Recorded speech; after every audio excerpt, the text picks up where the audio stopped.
And Congressman Bowman, you tweeted you're overwhelmed by this act of hate. What do you make of this shooting in your state targeted at the black community? Overwhelmed is what I continue to feel. Horrified, devastated. I feel hunted, and I feel consistently under attack as a black man in America. It's a way I felt my entire life, through microaggressions, through school curriculum, through acts of hate, like at the AME Church a couple of years ago, and what's happened throughout American history. We need a reckoning, and we need to look white nationalism directly in the face and finally do something about it. We continue to kick the can down the road on this issue. We need a process of truth and collective healing.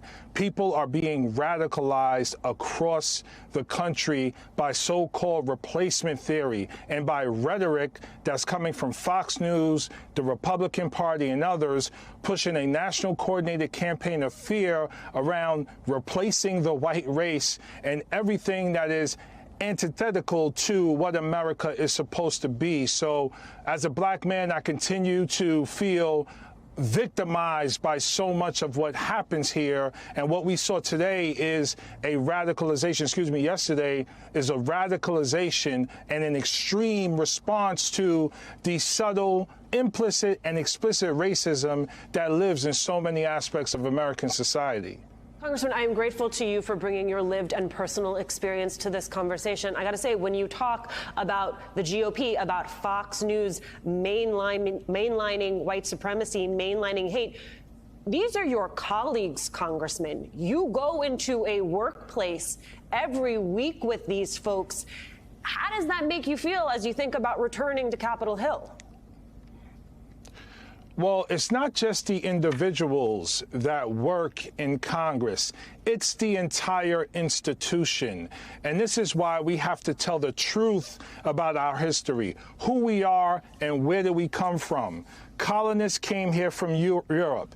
There was a genocide of the Native Americans. There was the enslavement of Africans, followed by Jim Crow and followed by more subtle policies like mass incarceration, redlining, and others that continue to disproportionately impact black people. This individual was a teenager, radicalized online by far-right extremist groups.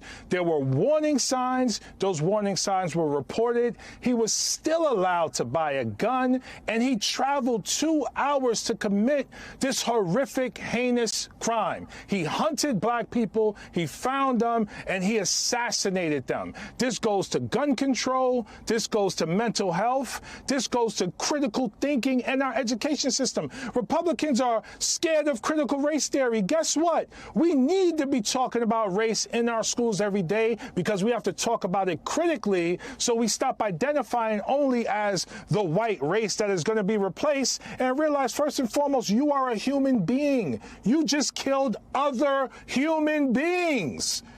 Like that, I'm blown away that this continues to happen and that Republicans continue to stoke the flames of this. Immigration, replacement theory, Latinos, et cetera, et cetera, et cetera. So much fear and so much disinformation. And one last thing, we have to hold social media, internet companies accountable for allowing this stuff. Free speech is not, hate speech is not acceptable with free speech. And if speech leads to violence, that is a crime. That is unacceptable.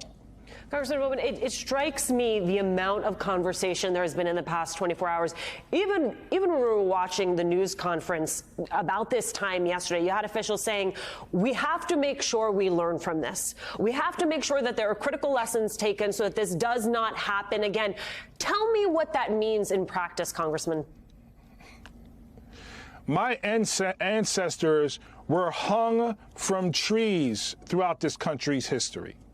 Congress just this session passed an anti-lynching bill. Just this session.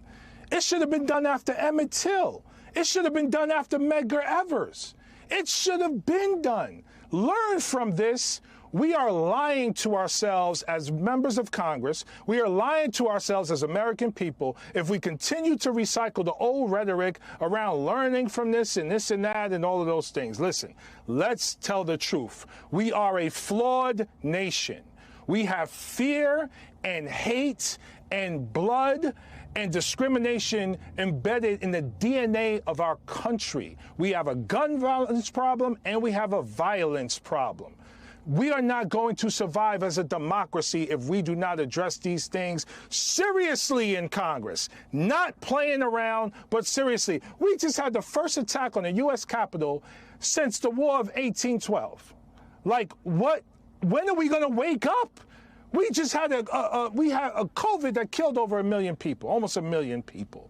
When are we going to wake up and realize business as usual is killing us through suicide and homicide rates, which are increasing, and we're not taking it as the public health emergency that it is?